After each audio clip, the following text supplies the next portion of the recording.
Hi, I'm Heather Ranson, and I'm here with Dr. Eric Dahlstrom, and he's from Santa Monica Healing Arts, a doctor that specializes in both Western and Eastern medicine approaches to healing and care for his patients. So, welcome. Thank you for having me. Yeah, thank you so much for hanging out with us today. Not a problem. Just to get started, can you give us a little bit of your background and how you became a professional in this path? Sure. So, undergrad at UCLA, I graduated. I think I had to go to med school, but realized it just wasn't in my heart to spend that much time doing that. I didn't want to do it. So I ended up working at an elementary school doing some teaching, and I started getting headaches. And so a friend of mine said I should go see her chiropractor, and I fought her for a while, but eventually went to the chiropractor. And within a few weeks, my headaches were gone, and realized that this was the path that I wanted to go. This was the kind of medicine or the healthcare that was right for me. So I ended up going back to school. In 1999, I graduated from my chiropractic with my doctorate, and then 2004, a master's in traditional Chinese medicine. And since then, I'm still continuing working on the nutrition aspect, and I'm almost finished with the program for my applied clinical nutritionist. That's amazing. So it's fun. Yeah, yeah. You've been doing this for how many years, and from start to 99, so about 17 years. That's awesome. Yeah. So if you were to profile or categorize in 3 different categories the types of patients that you work with, what would you say those categories would be? I would say the number one people we see at the office would be pain. You know, a lot of people are motivated by how they feel. Yeah. So whether it's a shoulder or a knee or a neck or a back, I say my primary patient in the office is going to be the pain patient. Secondary to that, we see many patients with regard to digestive health. So irritable bowel syndrome, colitis, just tummy problems. Yeah. So we take care of that. And third, stress. Don't we all There's a have lot of stress out there, and so we get a chance to really help people feel more balanced. Yeah, that's great. So when you're working with some of these digestive tract patients and these patients with pain or stress, do you find that there's a common thread in each of them, or what's your experience with that? Everyone's so varied that even to come up with like a formula, it doesn't work. Yeah. I think the only formula that works is trying to figure it out. So when someone comes in here, a lot of times, like we said, pain, I'll get that shoulder patient. But when I get talking to them, we find out that that's only been going on a couple weeks, but maybe they've had a gallbladder issue they've had for years. And so again, really when I get a chance to talk to someone, is really to figure out where I can be helpful with them. But there's no real simple one-off. There's no solution. There's none of those magic pills. We can really just fix everybody. So you take a much more holistic approach to the care and the healing for people, you'd say, right? Yeah, that's what we're trying to do. I mean, not everybody knows what holistic actually means. What's your description? Well, you know, there's that holistic with the W, right, which would mean the body as a whole. But if we take the W off and look at the other holistic aspect of it, I mean, it's a pretty similar concept, you know, which is still good in that we got to look at every multiple factor here going on. So I like to talk to my patients sometimes about what's called the triangle of health. Okay. And so if we take that triangle, we have our biological or our biochemical or our structural component, our structure over here, and we have our chemistry here, which is our blood work, which we're going to talk about later, and then we have the emotional component. And if any one of those sides falls, the whole triangle is going to collapse. So if we get a chance to talk with someone and look at the structure and fix the pain, and then get a chance to see if there's any modifications we can make in their diet or in their chemistry, and then see how stress is involved in their life, and look at all those avenues, we have a really good chance of really keeping that balance and that structure up for them. Absolutely. That's interesting. Like I think about stress, and okay, so I get stressed out and I raise my blood sugar level, you know, and how does that impact, what is that impacting within my body physically, you know, even though it started with an emotion. So much. You know, it's all so interconnected. So I love that concept of the triangle, you know, and how it all comes together. You just mentioned that we have some blood work. We do. Yikes.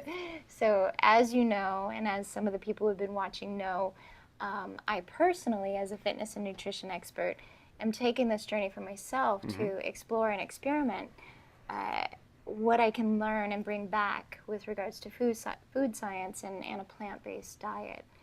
And what can you tell me for this? Do you have some words of wisdom here? Well, Heather sent me her results on her labs.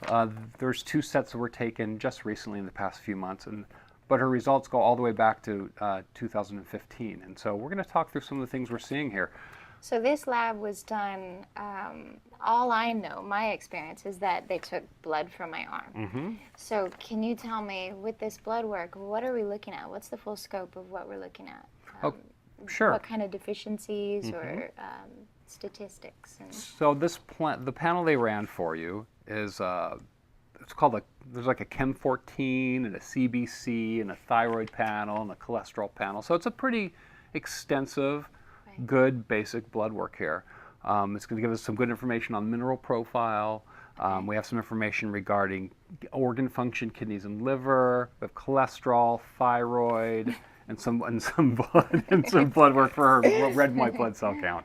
But I'm going to start a question back to you before we get into some of the things you're looking for. Ask away. And Heather has not seen these results.